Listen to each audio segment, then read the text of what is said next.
네, 4월 7일 화요일 여의도 인사이트 이어가겠습니다. 오늘은 미래에셋 자산운용 ETF 리서치 본부장이신 최창규 본부장님의 인사이트와 함께합니다. 본부장님 어서 오세요. 예, 안녕하세요. 안녕하세요. 예. 바쁘시죠?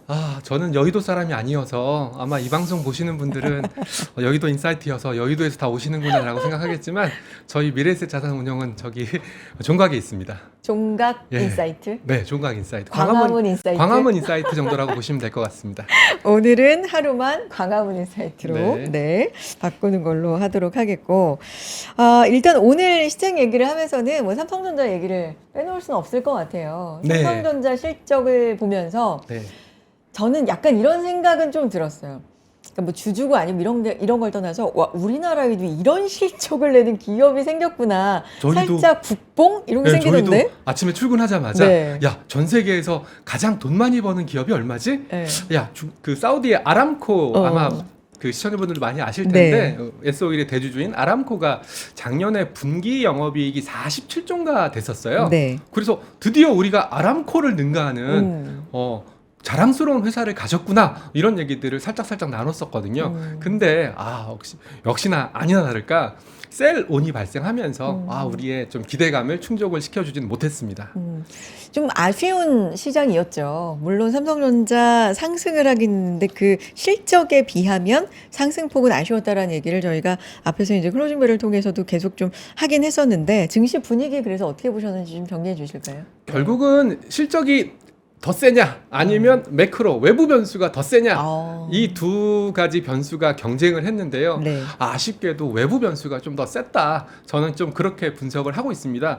저도 아침에 일어날 때 루틴이 생겼어요. 어떤 루틴이 생겼냐면 첫 번째 트럼프가 무슨 말을 했는지, 두 번째 국제유가가 얼마가 됐는지, 세 번째 호르무즈 해협에 유조선이 아니면 배가 몇 척이 통과했는지 이 세 가지를 파악하는 루틴이 생겼는데요. 네. 오늘도 아니나 다를까 어찌됐건 트럼프가 얘기한 날짜가 곧 다가오지 않습니까? 그러니까 시장의 관심은 실적 변수보다는 결국 중동발 리스크가 얼마나 빠르게 해소되느냐 여기에 좀 방점을 뒀던 것 같아요. 그런데다가 최근에 우리나라뿐만 아니라 전 세계적으로 봤을 때 엔비디아도 그렇고 마이크론도 그렇고 브로드컴도 그랬거든요. 실적은 굉장히 좋게 나왔습니다. 브로드컴 같은 경우에도 마이크론 같은 경우에도 실적은 굉장히 좋게 나왔는데 오히려 주가는 빠져버리는 어떻게 본다면 실적이 좋게 나오면 좋게 나올수록 더 많은 기대를 할 수밖에 없고 더 많은 기대를 하다 보니까 오히려 실망감까지는 아니겠지만 오히려 주식을 좀 팔아야 된다. 그런 기회로 삼는 그런 움직임들을 오늘도 좀 포착을 했었습니다. 네. 저도 고민이 좀 많습니다. 아침에도 오늘 점심에도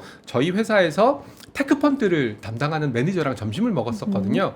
야, 삼성전자가 이렇게 좋은 실적을 발표했음에도 불구하고 왜 주가는 이렇게 안 좋니? 라고 물어봤더니 자기도 모르겠답니다.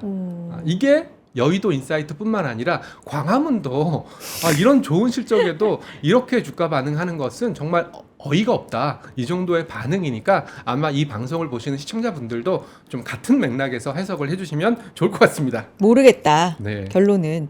근데 본부장님 셀온이란 단어는 네. 제가 잘은 몰라도 어쨌든 예를 들면 네. 실적이 요 정도 나올 거야라고 네. 예상을 해서 네. 그 전에 많이 요치로 주가가 이제 올라와서 막상 뉴스가 나오니까 그래. 빠지는 네. 그래 그럴 줄 알았어. 근데 그동안에 좀 올라왔잖아. 근데 오늘은 그거하고는 좀 다른 거 아니에요? 약간 뉘앙스가 다릅니다. 네. 보통은 요 정도 나올 거야. 요 정도 나왔네. 이 정도면 팔 거야라고 생각을 하는 게 훨씬 잘 나온 일반적인 거죠. 세론인데요. 지금은 이 정도 나올 거야. 근데 이 정도가 나와버렸거든요. 그러니까요. 근데 문제는 추격 매수를 못 하는 거예요. 그러니까 매수세가 안 들어온 거예요. 보통 세로는 알았어 이 정도면 팔게 라고 팔고 나오는 거지만 그 기대치를 상회하는 뉴스가 나왔음에도 불구하고 그러면 추가적인 매수세가 유입돼야 되거든요. 그렇죠. ETF가 됐던 뭐가 됐던 매수세가 유입이 돼야 되는데 네. 오늘은 오히려 매수세가 유입되지 않고 관망하는 심리가 더 지배적이었다. 저는 이렇게 판단을 하고 있습니다. 그렇기 때문에 오히려 셀온 팔았다라기보다는 그냥 봤다. 보기만 했다. 그냥 간만 봤다. 이 정도로 해석하시는 것이 저는 바람직한 해석이 아닐까 생각합니다. 그렇다면 그것은 매크로적인 이슈에 외부 좀 변수가 더 크다라는 아. 거죠. 아무리 우리가 오늘 밤 삼성전자 실적을 보고 편안한 잠을 잔다고 해도 또 트럼프가 어떤 얘기를 할지 또 중동에서 특히 또 오늘은 이스라엘에서 또 좀 약간 좀 공격적으로 불편한, 행보가 네. 나타났다라는 뉴스가 나오고 있기 때문에 네. 결국은 이 변수, 외부 변수는 우리가 통제할 수 없는 변수지 않습니까? 거기에 대해서 사람들은, 투자자분들은 불안감을 느꼈다라고 해석하는 게 맞습니다. 그렇군요.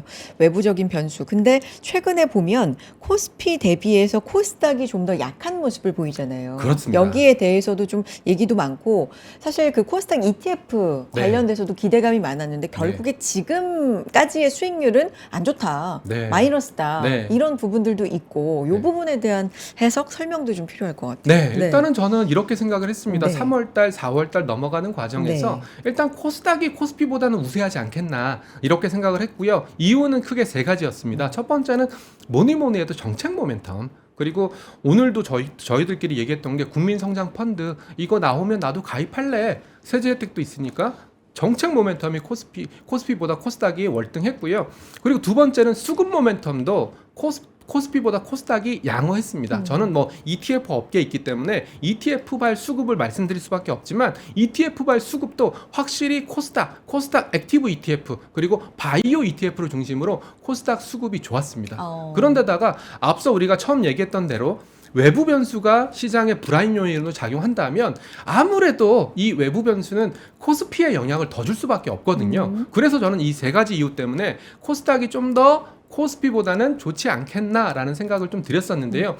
정반대로 움직였죠. 물론 코스피, 코스닥 둘 다 부진하긴 했지만 특히 코스닥 같은 경우에는 시총 1위 종목이었던 삼천당 제약이 아마 투자 심리를 좀 불안하게 만들었다. 그리고 수급적으로 또 지수적인 측면에서 코스닥 시가총액 1위 종목이었던 종목이 급락세를 연출하니까 코스닥 전체는 약세를 보일 수밖에 없었다. 거기다가 이 불안감이 바이오로 좀 번지는 그런 역할을 했었기 때문에 코스닥의 부진이 나타났다. 이렇게 좀 해석을 하고 있고요. 이 불안감을 좀 해소할 수 있는 것은 또 새로운 뉴 스타들이 등장을 해야 되거든요. 저도 이 방송 준비하면서 좀 고민했던 부분이 반도체 소부장들이었어요. 그리고 2차 전지. 근데 지금 다시 2차 전지나 반도체 소부장 쪽에서 좀 꿈틀꿈틀하는 움직임들을 보여주고 있기 때문에 저는 코스닥도 바이오발 불안감이 사라진다면 다시 한번 회복세가 연출되지 않을까까지 생각을 하고 있습니다. 지금 코스닥도 말씀하신 것처럼 상황이 좀 어떤 부분에선 억울할 수 있겠다라는 생각이 드는 게 바이오 같은 경우도 우리가 사실 일주일 전까지만 해도 많이 했던 얘기가 이제 학회 모멘텀이 줄줄이 있어. 그렇죠. 라는 얘기도 사실 했었는데 뭐 삼천당 제약을 필두로 해서 좀 센티가 무너지고 이런 일이 생길 때마다 항상 신뢰 회복에 좀 시간이 걸려 이런 얘기들이 있으니까. 근데 말씀하신 것처럼 한 가지 걱정되는 게 있어요. 코스닥 방금 말씀을 드렸는데 코스닥이 결국은 신뢰 문제가 굉장히 중요하거든요. 근데 삼천당 제약 관련해서도 제가 뭐 자세히는 모르지만 결국은 삼천당 제약 관련해서 대주주들의 그런 매도라든지 그런 행태들이 결국은 코스닥을 투자하는 투자자들로 하여금 신뢰감을 조금은 약간 희석시키지 않았나 저는 그런 생각을 하고 있습니다. 결국은 이 증시라는 것은 이 주식시장이라는 것은 투자라는 것은 그 사람에 대한 믿음, 실적에 대한 믿음, 펀더멘탈에 대한 믿음 그리고 대주주의 올바른 경영 행태에 대한 믿음에서 출발을 하거든요.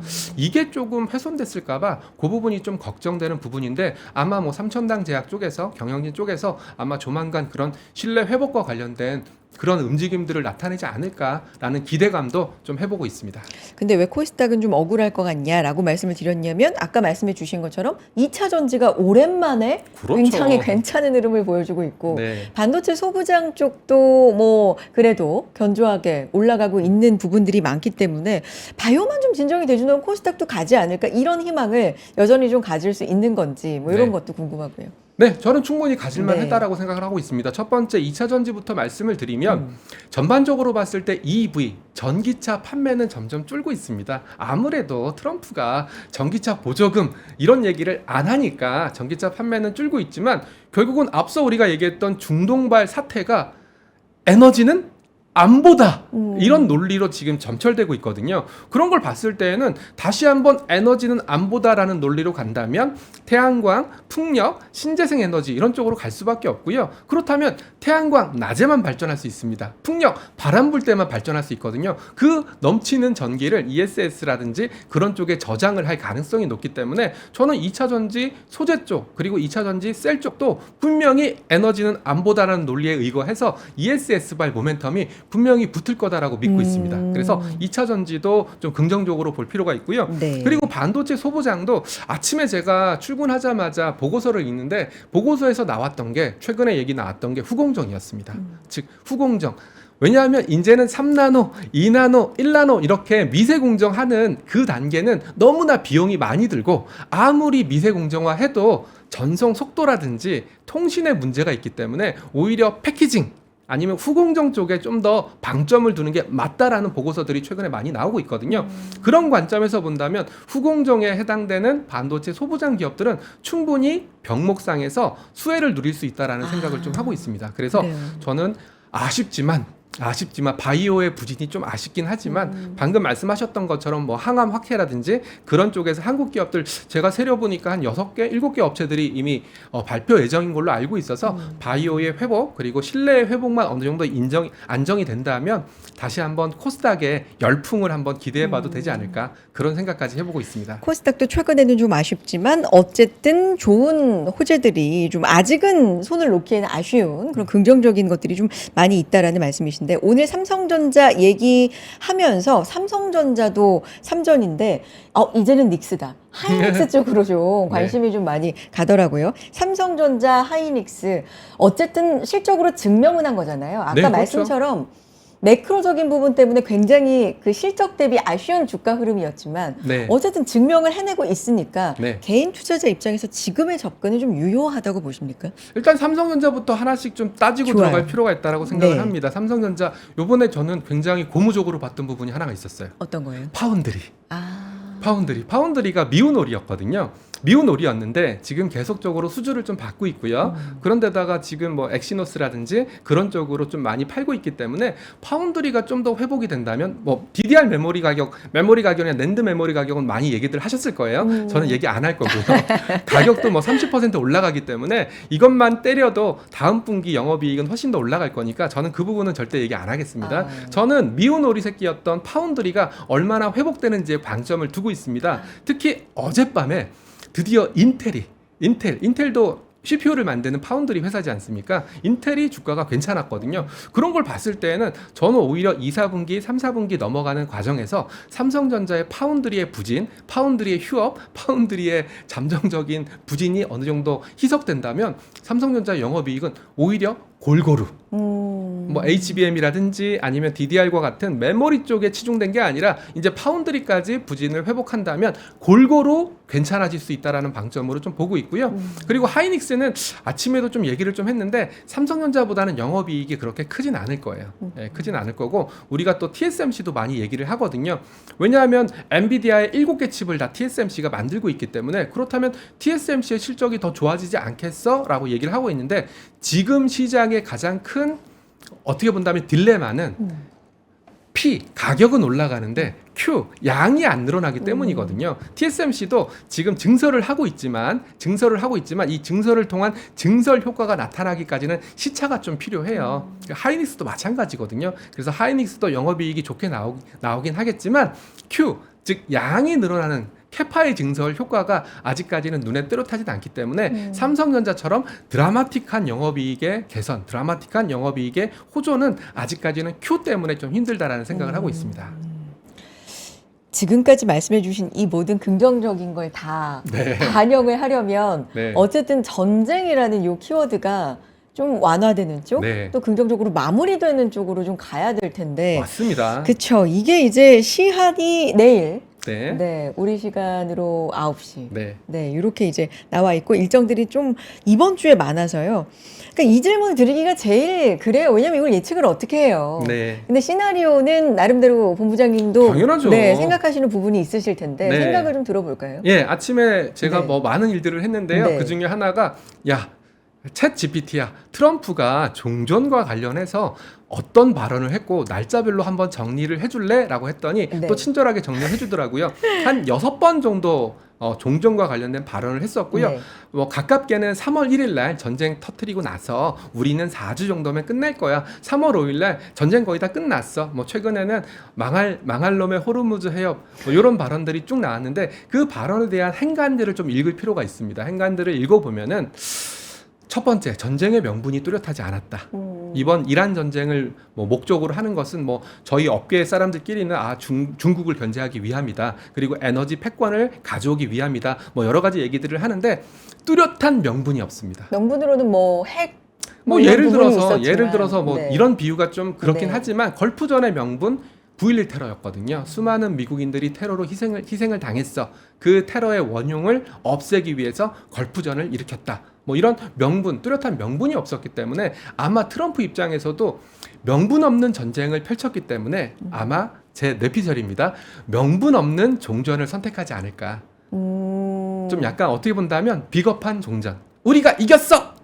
그러면서 철수한다든지. 셀프 종전. 네, 셀프 종전. 이런 쪽이 시나리오가 가장 유력하지 않을까라고 생각을 하고 있고요. 이런 내용들은 이미 월스트리트에서도 많이 얘기가 나오고 있는 부분들이에요. 그래서 이번 전쟁에서 어떻게 끝날 건지는 뭐 여러 가지 생각들 그리고 의심들 그리고 행간을 읽어야 되는 부분들이 많지만 결국은 우리는 이겼어. 뭐 정신적 승리 그런 종결이 가장 유력한 시나리오가 되지 않을까라고 판단을 좀 하고 있습니다.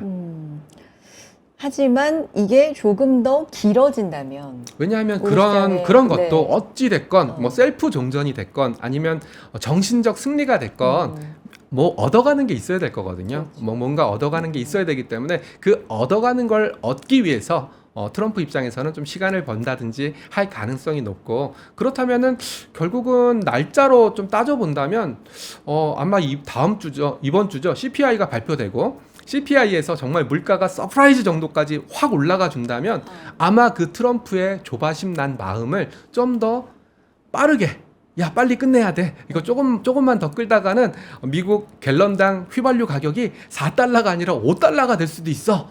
이래버리면 트럼프 입장에서는 굉장히 마음이 조바심을 낼 수밖에 없는 그런 환경이거든요. 그래서 저는 일단은 셀프 종전 또는 명분 없는 종전 아니면 정신 승리 종전 쪽으로 아마 트럼프는 전쟁을 끝내지 않을까라는 시나리오를 세우고 있습니다. 그게 이제 어떤 분들은 기준을 트럼프의 타코의 기준을 유가로 보는 분도 있고 물가로 보는 10년물 국채로 보는 분도 있는데 본부장님은 물가. 저는 물가보다도 결국은 미국의 개솔린 가격. 네. 왜냐하면 그게 가장 시민들 아니면 서민들 우리나라도 마찬가지지 않습니까? 추경의 가장 큰 지원 방안 중에 하나가 유가 보조금이지 않습니까? 네. 우리나라도 이런 얘기를 하고 있는 상황인데 유가에 대한 민감도가 높은 미국에서는 더 치열하게 고민하지 않을까 저는 그렇게 생각을 하고 있고요. 실제로 미국에서도 그런 얘기를 한대요. 갤런당 4달러가 정말 마지노선이다. 우리로 따지면 한 1리터당 2,000원? 뭐 이런 정도의 개념인데 1갤런이 한 3.7리터 정도 되니까 아마 미국에서도 1리터당 1,000원 넘게 되면 이거 정말 기름값 비싸서 못 살겠어라는 얘기가 나온다라고 풀이를 하고 있습니다. 그러니까 이런 건 지금 뭐 말씀해 주신 다 중요한 기준이고 네. 시나리오니까 우리가 네. 맞추는 건 너무나 어렵고 그냥 기준을 그렇죠. 세워 놓는 건데 이런 상황 속에서 아니 저는 다들 느끼시겠지만 사이드카라는 말이 이렇게 일상적으로 쓰이는 때는 진짜 처음 본 것 같거든요. 네. 그러니까 급등락이 그만큼 심하다는 건데 이게 조금 더 이어진다면 지금까지 어떤 경험으로 봤을 때 본부장님께서는 어떤 전략이 좀 가장 유효한 전략은 뭐였어요? 그러니까 사는 거였나요? 아니면 가만히 있는 거였나요? 결국에는. 예, 오늘도 네. 삼성전자 실적이 이렇게 좋게 나왔고 제가 아까 우리가 세론 관련해서 잠깐 맞아요. 얘기했지만 저는 세론은 아닌 것 같고 그냥 관망했다. 관망. 팔지도 않고 사지도 않았다. 어. 특히 이렇게 좋은 실적이 나온다면 저희와 같은 자산운용사에 있는 펀드 매니저들은 사야 되거든요. 당연히 사야죠. 근데 안 샀다라는 거죠. 그렇다면 답은 나왔죠. 외부 변수가 워낙 크고 그리고 실적 변수보다 외부 변수가 훨씬 더 실적 변수를 잡아먹고 있는 실적. 이거는 비단 한국뿐만 아니라 미국에서도. 아니 엔비디아 실적이 나빴나요? OP 마진 76%씩 나오는데 그래서 이 얘기도 많이 했었거든요.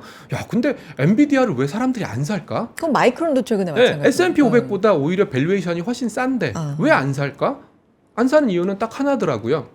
더 좋은 OP 마진이 나와야 된다. 지금 76%인데 매출 총 이익률이 76%인데 80%, 85% 이런 어마무시한 마진율이 나와줘야 한번 사볼까? 이런 얘기들을 하고 있습니다. 그래서 네. 삼성전자도 마찬가지다라고 생각을 하시면 좋을 것 같고요. 어찌됐건 우리가 수많은 변수들이 있겠지만 외부 변수인 전쟁 변수가 끝나야 되고 그리고 제가 의심하는 거 하나 더 있어요. 뭐예요? 전쟁 변수 끝나면 과연 트럼프가 가만히 있을까? 다시 한번 관세 이슈를 또 들고 나오지 않을까? 관세 이슈라면 우리나라 자동차, 뭐 반도체 소부장이 또 여기에 해당되거든요. 그래서 사람들은 끊임없이 트럼프발 리스크들을 의심한다라고 저는 생각을 하고 있습니다. 관망이다. 네. 정답은 관망. 네. 저도 이제 트럼프 대통령이 자꾸 우리나라를 언급해요. 물론 우리나라만 언급하는 건 아니에요. 뭐 호주도 언급하고 일본도 언급하는데 안 도와줬다. 네. 이렇게 계속 언급을 하는 게 만약에 끝나더라도 또 뭐가 있을까? 뭐 이런. 그러면서 네. 이번에 호르무즈 해협 관련해서 얘기했지 않습니까? 우리는 호르무즈 해협이랑 관련이 없어. 호르무즈 해협이랑 관련이 있는 저기 동북아, 일본, 중국, 대만 너희들이 어떻게 좀 해. 그렇게 하기 싫으면 미국에 있는 원유 갖다 써. 뭐 이런 얘기를 했기 때문에. 그래서 그런 얘기도 있어요. 자기 원유 팔려는 네. 목적이다. 그래서 제가 드리는 말씀이 네. 뭐냐면 저는 전쟁 후 그때도 우리가 방송에서 맞아요. 다음번 방송에서는 전쟁 후 어떻게 투자를 해야 되는지 그러니까요. 논했으면 좋겠다라고 말씀을 드렸는데 저의 마음속에는 아직도 전쟁 후가 머릿속에 그려지거든요. 그러면 미국산 원유 이런 것 갖다 쓰기 위해서는 결국은 배가 필요하지 않을까. 최근에 조선주 ETF가 제일 안 좋거든요. 뭐 여러 가지가 다 안 좋겠지만 조선주가 제일 안 좋은데 전쟁이 끝난다면 또 이런 배에 대한 발주 그리고 원유, 에너지에 대한 또 안보, 에너지는 안보니까 에너지에 대한 수입선을 확보하기 위한 이런 발주라든지 이런 모멘텀들이 있지 않을까? 플러스 또 군함 모멘텀이 있지 않을까? 이런 얘기들을 좀 우스갯소리를 좀 나누고 있는데 어찌됐건 전쟁이 좀 끝났으면 좋겠다라는 생각입니다. 요즘에 왜 조선 ETF가 제일 안 좋아요? 아무래도 호르무즈 해협이 막히니까 특히 그 안쪽에 카타르가 있거든요. 네. 카타르가 LNG, 천연가스 이거 수출하는 나라인데 여기 LNG선 이 LNG를 그 나르기 위해서는 이제 파이프로 나르고 액화를 시켜야 되거든요. 그렇기 때문에 우리가 일반적으로 원유를 나르는 것보다 더 기술이 어려워요. 아마 뭐 영하 168도로 냉각을 해서 압축을 해서 날라야 되거든요. 그렇기 때문에 카타르에는 1번 항만, 2번 항만, 3번 항만, 뭐 6번 항만 이렇게 항만이 있고요. 거기서 이제 천연가스를 보내면 배에서 액화를 시켜서 배에 실는 그런 시설들이 있는데 그 시설들이 좀 피격이 됐대요. 그렇군요. 그렇기 때문에 당분간 LNG선 모멘텀은 좀 없겠구나, 힘들겠구나 이렇게 생각을 하니까 조선주 주가가 좀 많이 눌렸던 거죠. 하지만 좀 이르긴 하지만 그 이후를 생각한다면 네. 선박 발주라든지 뭐 군함 발주라든지 이런 네. 것들이 늘어날 네, 그래서 가능성을 저는 좀 뭐 조선주가 지금 뭐 더 재건 관련해서 또 네, 건설주들이 또 꿈틀꿈틀 거리고 있거든요. 네. 건설주 ETF들도 꿈틀꿈틀 거리고 있는데 뭐 특히 삼성 엔지니어링, 삼성 ENA죠.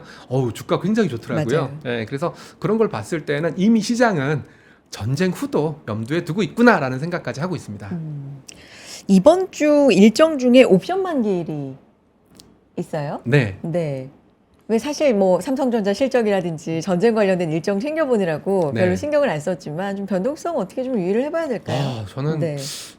프로그램 매매라고 부릅니다. 네. 프로그램 매매는 크게 두 가지가 있습니다. 네. 선물과 현물, 옵션과 선물, 옵션과 현물 이렇게 연계된 거래를 차익 거래라고 부르고요. 그냥 바스켓, 즉 프로그램을 이용해서 그러니까 HTS를 이용해서 주문 내는 비차익 거래로 구분할 수가 있는데요. 이 중에 저희가 이제 옵션 만기다라고 얘기했으니까 옵션과 현물 이렇게 연계된 매물들이 얼마나 많이 들어와 있느냐 그리고 이 들어와 있는 옵션과 현물이 연계된 물량들이 이번 4월 옵션 만기일 날 얼마나 청산이 될 거냐 그리고 청산으로 말미암아 변동성이 클 거냐 이게 옵션 만기의 풀네임입니다.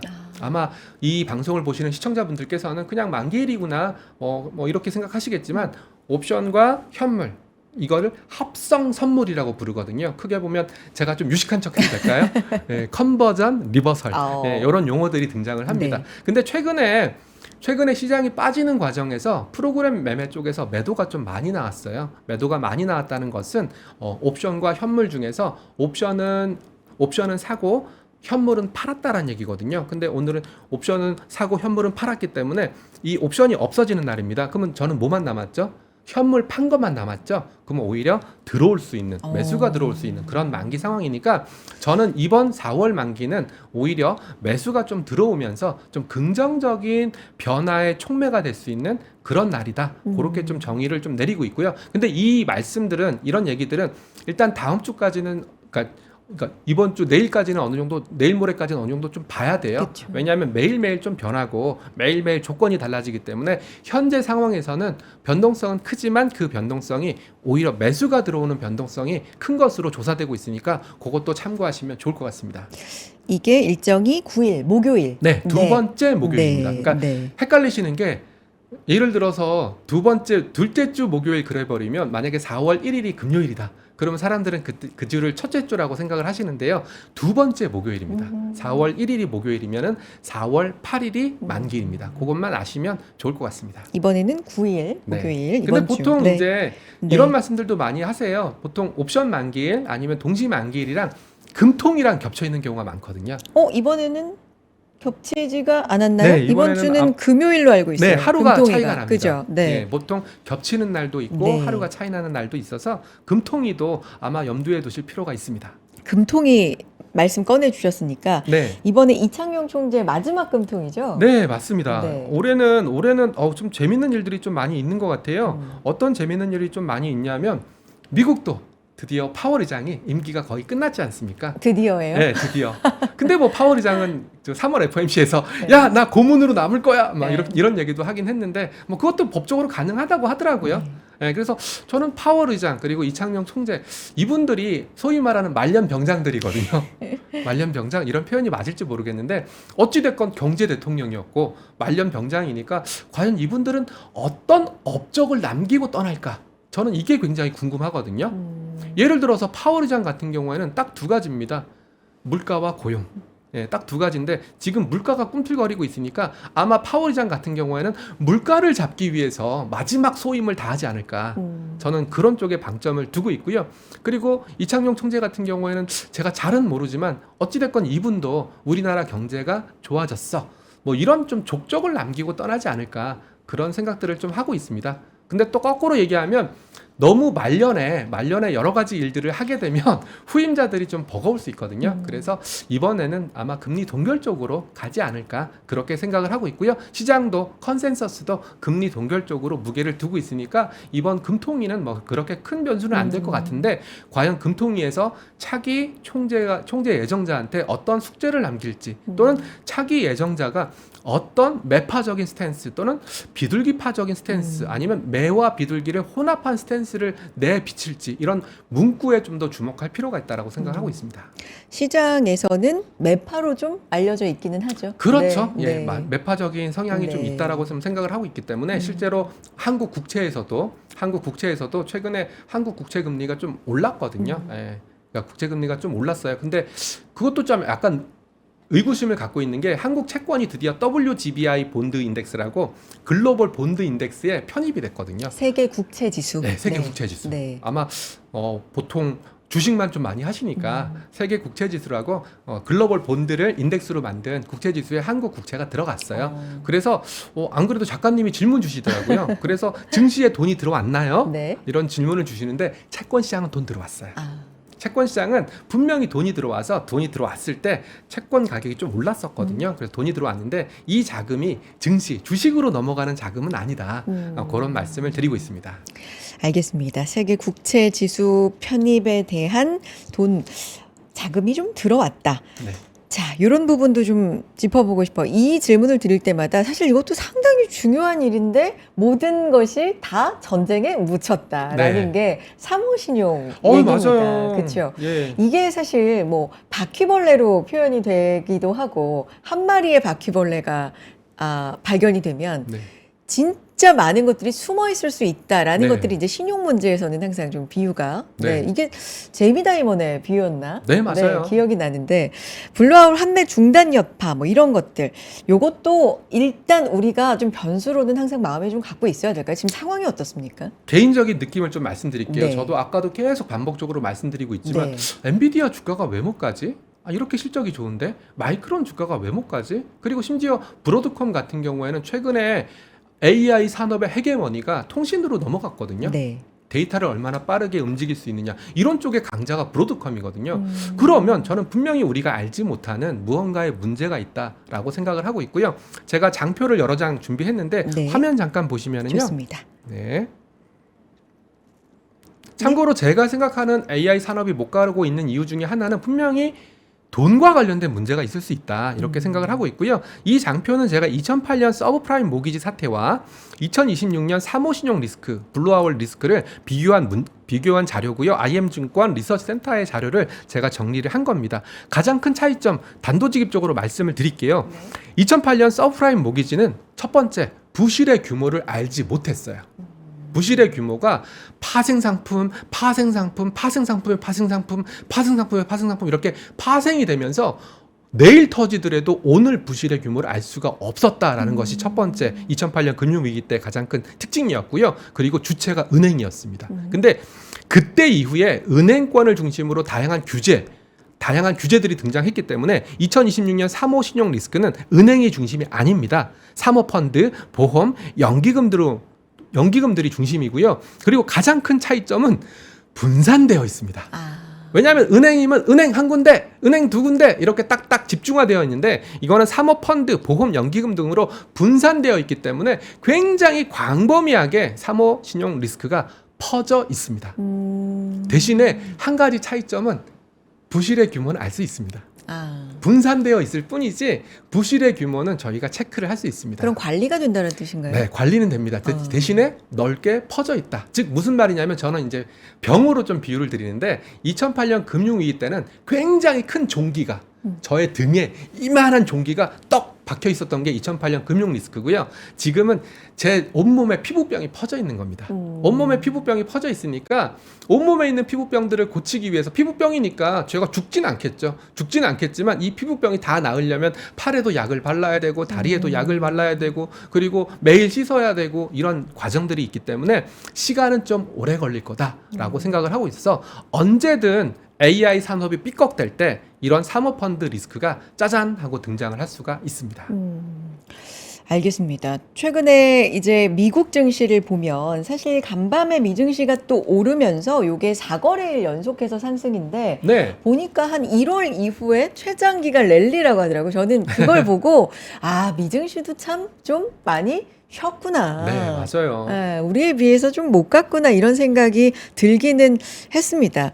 최근에 S&P 500 상위 기업들 시총 비중은 늘었는데 이익 기여도가 줄었다. 뭐 이런 것도 좀 보기는 했고 밸류 부담 얘기는 사실 근데 몇 년째 계속 하고 있잖아요. 네네네. 지금의 이 상황은 원인이 어디에 있다고 봐야 될까요? 일단 뭐 제가 재미있는 차트 하나만 보여드릴게요. 좋아요. 예, 네. 화면 잠깐 보시면은요.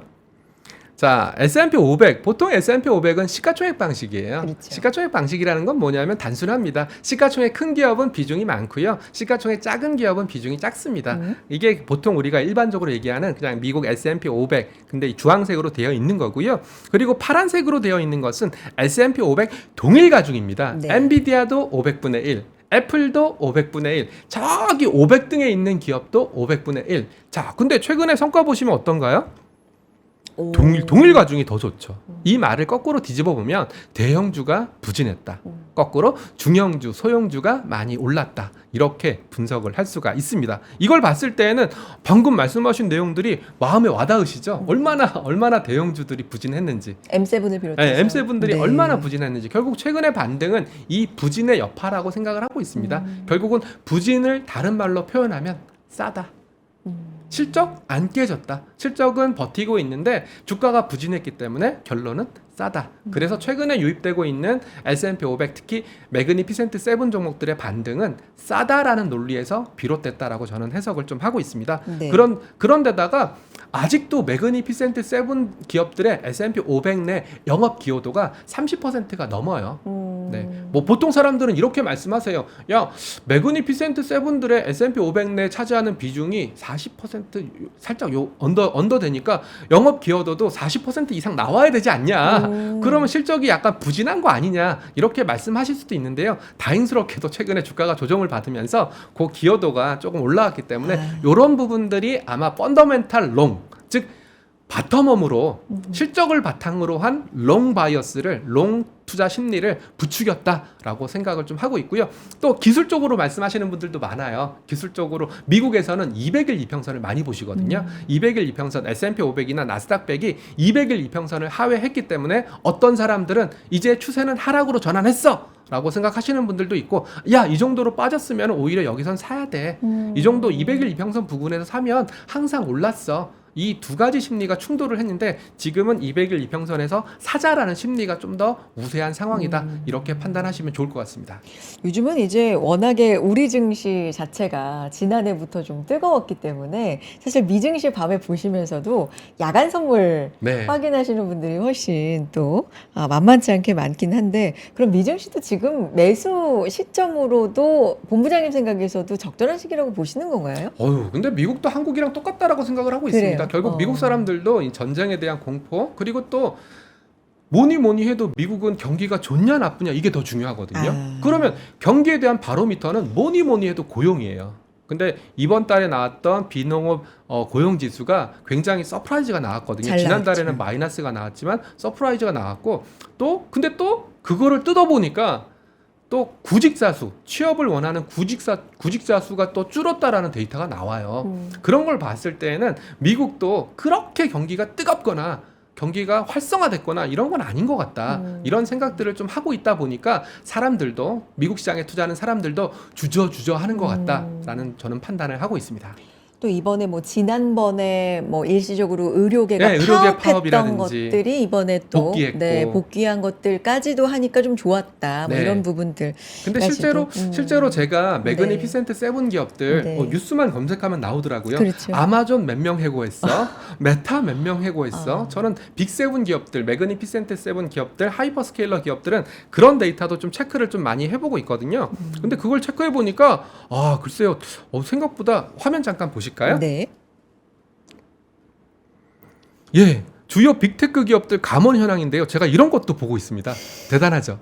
예, 보시면 네. 아마존도 14,000명 작년에 해고를 했고요. 올해도 16,000명 해고를 할 거다. 마이크로소프트도 작년에 15,000명, 그리고 2026년에도 추가 진행할 거다. 그리고 메타도 뭐 우리 오큘러스라든지 그런 거 관련해서 해고를 좀 많이 했고요. 애플, IBM도 해고를 하고 있습니다. 그렇지만 해고 사유가 중요한데요. 여기 보시면 공통 부모를 찾을 수가 있습니다. AI 투자, 네. AI 인프라, AI 전환, AI 인프라, AI 재배치, AI R&D. 결국은 사람은 줄이지만 이 줄인 사람들을 이용해서 AI 쪽 리소스를 굉장히 강력하게 쏟아붓고 있으니까 결국은 미국은 딱 하나만 기억하셔야 될 것 같아요. 너 AI에 대해서 진심이니? 진심이야? 정말 AI 올인이니? 이렇게 물어보고 저는 제가 투자자라면 저는 AI의 진심이다. AI가 우리 세상을 바꿀 거다라고 생각한다면 전 지금이라도 미국 AI 산업에 투자하는 게 맞다라고 생각해요. 왜냐하면 기업들도 이렇게 AI 쪽으로 사람을 해고해 가면서 집중을 하고 있는 게 현실이거든요. 이런 걸 볼 때마다 그런 얘기가 떠올라요. AI 투자를 이미 기업들이 하기 시작한 이상, 안 했으면 모르겠는데 네. 하기 시작한 이상 이걸 줄일 순 없다. 걷어들일 순 없다. 이제는 어떻게 해서든지 승부를 봐야 되기 때문에 그렇죠. 투자를 넣을 수밖에 없는, 이제는 생존의 문제다, 투자는. 네. 그럼 그 과정에서 메모리, 칩, 그럼 우리는 좋네. 이제 좋을 수밖에 없죠. 요런 스토리가 이제 떠오르는데, 이 스토리는 계속 좀 몇 달 전부터 이어져 온 스토리인데 이거 아직도 유효한 거예요? 네, 아직도 절반도 안 왔다라고 생각을 하고 있습니다. 제가 오늘 방송을 작가님이랑 준비하면서 네. 오늘 방송의 제목을 네. 제주는 미국 AI 산업이 그리고 돈은 한국 기업들이 번다. 어. 이게 오늘 방송의 주제였거든요. 그래서 삼성전자 얘기, 하이닉스 얘기가 먼저 나와서 네. 이 얘기를 못 풀어갔지만 네. 제가 드리는 말씀은 이제 결국은- 풀어주세요. 네, 네. 제가 네. 드리는 말씀은 어찌됐건 하이퍼스케일러들 올해 7,950억 달러 캐펙스 투자를 할 거다라고 예고를 하고 있고요. 그리고 방금 보였던 대로 수많은 사람들을 해고했지만 그 사람들을 해고한 걸 통해서 AI R&D, AI 재배치 이런 쪽으로 과감하게 투자를 하고 있으니까 저는 거기와 관련된 병목이 발생한 부분, 실제로 병목이 발생한 부분 크게 보면 메모리 반도체, 그리고 낸드 플래시, 그리고 최근에는 뭐 패키지, 후공정, 그리고 전력, 그리고 에너지. 특히 에너지는 이란 전쟁으로 말미암아 다시 한번 에너지는 안보다라는 논리까지 붙었으니까 여기에 해당되는 한국 기업들, 한국 ETF들은 수혜를 받을 수밖에 없다. 저는 그렇게 생각을 하고 있고요. 삼전 하이닉스 오늘은 관망하셨겠지만 저는 두려워하지 말아라. 두려워할 필요가 없다. 이 정도 펀더멘탈 실적이 바탕이 되는데 뭘 두려워할까? 만약에 여기서 정말 뭐 15만 원, 10만 원까지 떨어질까? 아유, 글쎄요. 저는 떨어지면 정말 감사합니다 그러면서 소위 말하는 머니 무브, 집을 팔아서 삼성전자 산다. 집을 팔아서 하이닉스를 산다. 이런 머니 무브가 일어날 거라고 생각하거든요. 그리고 또 세계에서 가장 분기익을 많이 내는 자랑스러운 기업을 언제든지 싼 가격에 살 수 있는 기회는 그렇게 흔치 않다. 그렇지만 만약에 반도체 사이클이 삼전 하이닉스 요 두 개에 집중되어서 좀 불안하다라고 생각하신다면 제가 담당하고 있는 ETF를 통해서 반도체 밸류체인 전체에 투자한다면 일종의 분산 효과도 누릴 수 있으니까 저는 그것도 괜찮다라고 생각을 하고 있고요. 그리고 지금은 뭐니 해도 전력, 에너지 이런 쪽이 가장 쇼티지가 가장 크니까 AI 전력기기 아니면 AI 전력과 관련된 뭐 SMR, 뭐 원자력, 태양광 이런 쪽으로 접근해 보는 것도 나쁘지 않은 생각이다라고 보고 있습니다. 무엇이 두렵냐? 실적이 이렇게 나왔는데. 아무래도 그런 말씀이세요? 외부 변수가 두렵겠죠. 아마 네. 잠 편하게 못 주무시는 분들이 꽤 많으리라 생각을 하고 있고 저도 그 중에 1인입니다. 그래서 정말 이 전쟁이 언제쯤 끝날까? 뭐 이렇게까지 생각을 좀 하고 있습니다. 그 전쟁 리스크만 물론 그게 제일 큰 문제죠. 언제 끝날지 모르죠. 그렇지만 그것만 어느 정도 마무리된다면 지금 오늘 확인한 실적으로 봐서는 무엇이 두렵냐. 네, 맞습니다. 관망하다가 혹시라도 조정을 받으면 그것은 매수의 기회다라는 관점이시네요. 아마 우리가 나누는 이런 얘기들은 뭐 네. 여의도에 계신 분들뿐만 아니라 저처럼 광화문에 있는 사람들 아니면 뭐 저기 강남역에 계시는 뭐 삼성전자 분들 이런 분들도 다 동감을 네. 하시는 내용일 거고요. 뭐 물론 여기에 대해서 반론을 하시는 분들이 메모리 가격에 대해서 반론을 많이 하세요. 뭐 고점 아니면 메모리 꺾인다. 가격 고점 아니냐. 저희도 알아요. 메모리 가격이 너무나 이렇게 가파르게 올라갔기 때문에 네. 이거를 저희는 성장률이라고 보거든요. 이 속도가 가팔랐기 때문에 이 속도가 좀 주춤하면은 분명히 매도세가 나오는 건 사실이에요. 그렇지만 이 매도세는 일시적일 가능성이 높다라는 게 저희 쪽 판단이니까 아마 뭐 그런 것들에 대해서 동의를 하신다면 그리고 앞서 보여드렸지 않습니까? 미국에 있는 매그니피센트 세븐 기업들이 얼마나 AI의 진심인지 이런 것들을 보여드렸으니까 아마 그런 걸 믿으시는 게 맞지 않을까 싶습니다. 근데 이번 전쟁으로 인해서 워낙에 에너지 인프라가 많이 망가졌기 때문에 맞아요. 그 일단락이 언젠가 잘 돼서 되더라도 물가가 이제 당분간은 뭐 유가도 그렇고 굉장히 높다. 그러면 뭐 금리 이런 거에 대한 충격 뭐 이거는 좀 생각해 볼 필요는 없을까요? 일단 어때요? 유가부터 네. 말씀을 드리면 유가라는 것은 우리가 눈에 보이는 유가라는 네. 것은 다 선물입니다. 네. 선물이라는 것은 미래 가격에 대해서 거래를 하는 거고요. 미래 가격에는 분명히 이런 게 들어 있습니다. 우리 아까 카타르에 LNG 시설 파괴됐다고 그랬죠. 맞아요. 그러면 그게 천연가스 가격에 녹아들 수밖에 없습니다. 어. 그리고 원유 생산 시설 이런 것도 때리겠다. 그리고 교량도 때렸지 않습니까? 이런 거 복구 비용 다 원유 선물 가격에 들어갈 수밖에 없어요. 그래서 저도 원유 선물 ETF가 있지만 원유 가격은 전쟁이 끝났어. 이제 110달러에서 전쟁이 끝났으니까 55달러야. 이런 일은 없을 것 같아요. 이런 일은 없을 것 같고 그런 재건 비용 아니면 복구 비용 이런 것들이 실제로 원유 선물 가격에 더해질 가능성이 높으니까 말씀하신 것처럼 원유 가격은 전쟁이 끝나더라도 좀 높은 수준을 유지할 가능성이 높고 그렇다면 우리의 끊임없는 헤게머니는 물가와의 싸움이 되지 않을까? 그리고 제가 아까 말년병장인 파월님께서도 이 물가를 잡기 위해서 아마 총력을 다하지 않을까? 그리고 나의 마지막 소명은 미국 물가를 잡았어. 이게 그분의 마지막 소임이 되지 않을까 그런 생각까지 하고 있습니다. 알겠습니다. 오늘 인사이트 감사드리고요. 여기까지 듣겠습니다. 미래에셋 자산운용 ETF 리서치 최창규 본부장님 인사이트와 함께했습니다. 고맙습니다. 네, 감사합니다.